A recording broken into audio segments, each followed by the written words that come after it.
Weed-free gardening is possible, and it's much easier than you think. You don't have to have a bunch of chemicals. You don't have to spend all day pulling weeds. And as my lemon cucumber's starting to finally die back, we're this close to fall, I thought we ought to talk about weeding in the garden.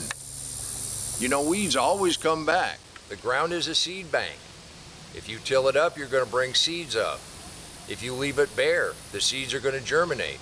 And this is what my garden always looked like sometime around July. No, that's not a weed. That's a dandelion. We let that grow on purpose. And I did set up a simple test here in this garden that'll show the secret.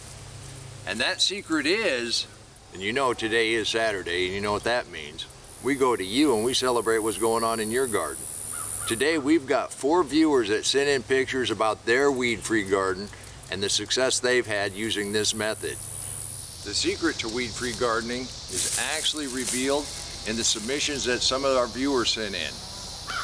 Art just moved from the country into the city, and he not only brought along his chaos garden theory and love for banana trees and other tropical things, he used his deep mulch. And in combination, he's able to grow food around his pool with no weeds. And just check this out. Art, I'm coming over. Art, you definitely created a paradise in town. Thank you for sharing. Weeds steal your time, and they steal your joy. And most gardeners think they're unavoidable. A lot of people spend a lot of money on sprays, a lot of time on pulling weeds. All of it's unnecessary. Walter's using trellises and buckets along with the secret to weed-free gardening to keep his peppers thriving. Even look at those tomatoes well up above his cages. Walter, your peppers look hot and healthy.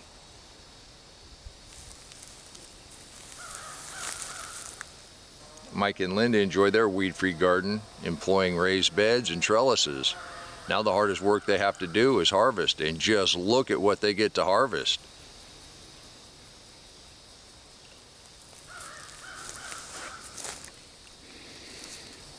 Bruce's Orlando Food Forest succession plants all year round.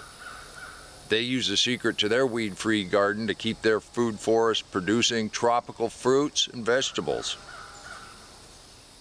Bruce, your garden looks amazing. Thank you. Please leave a comment down below. Let everybody know just how much you appreciate them sharing what's going on in their garden.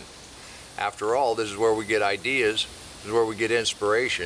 And this is where I get the motivation to come out here every day and show you just exactly what's possible in a weed-free garden. And it is possible. You can do this too. As our garden moves from summer garden into fall garden into winter garden, you can still see we don't have any weeds. Yes, this is a dandelion. We left that grow on purpose. So what is a weed? A weed is just a plant you don't want in your garden. Some people will say the amaranth is a weed, but it's a superfood. We let it reseed itself and we enjoy having it. It improves the life in the soil.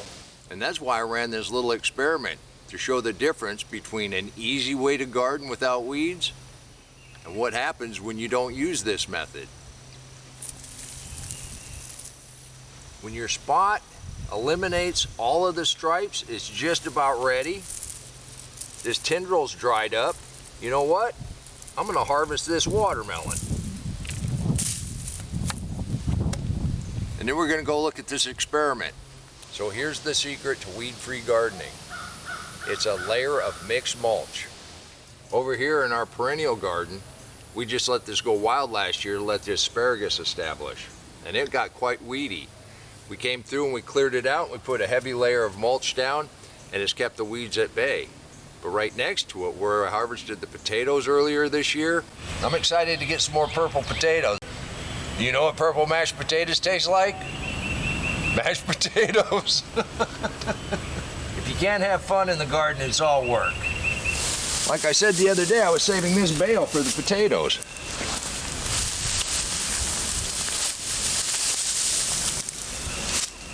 And that's all you do. Kind of fluffed it up, toss it out on there. And there you go. Well, it's drop and cover potato planting. Easiest potatoes you're ever gonna put on the ground.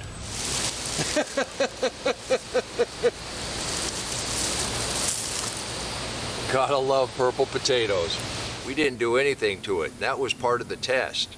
And look what happens when you leave the soil uncovered. Now right here, we had it really thick with hay and we had those potatoes. And I left this soil uncovered just to show exactly what happens when you leave your soil uncovered.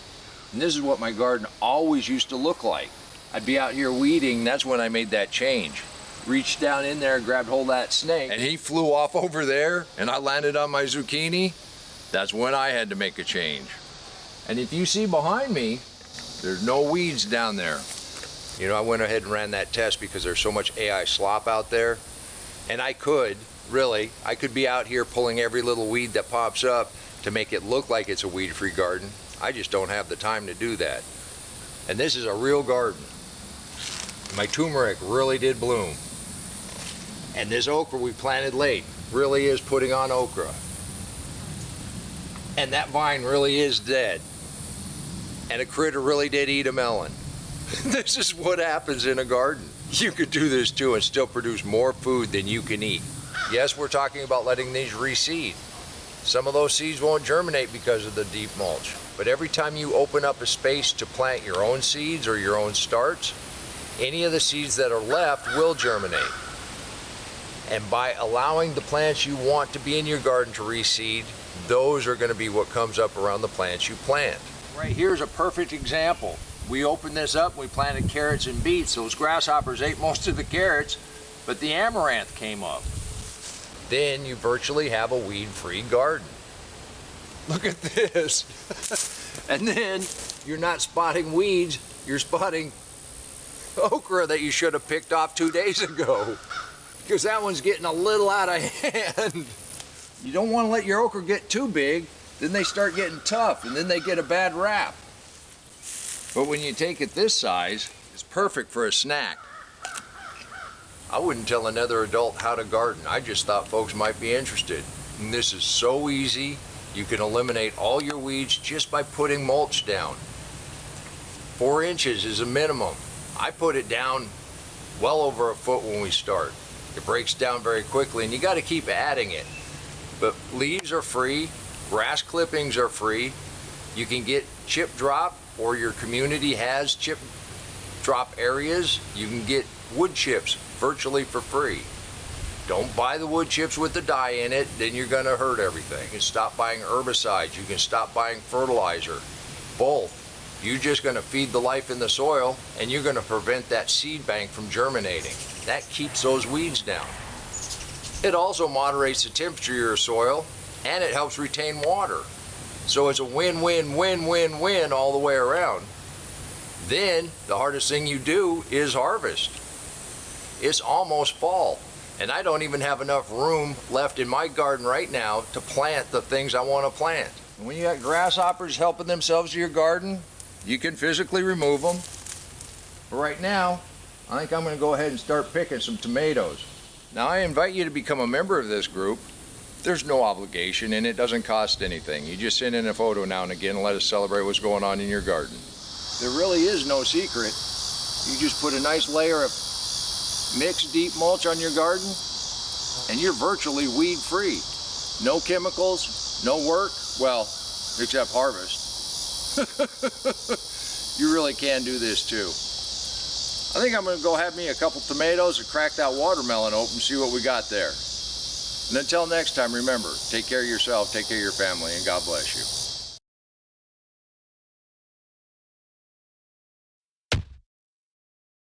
Come on, let's plant. Let's go plant garden.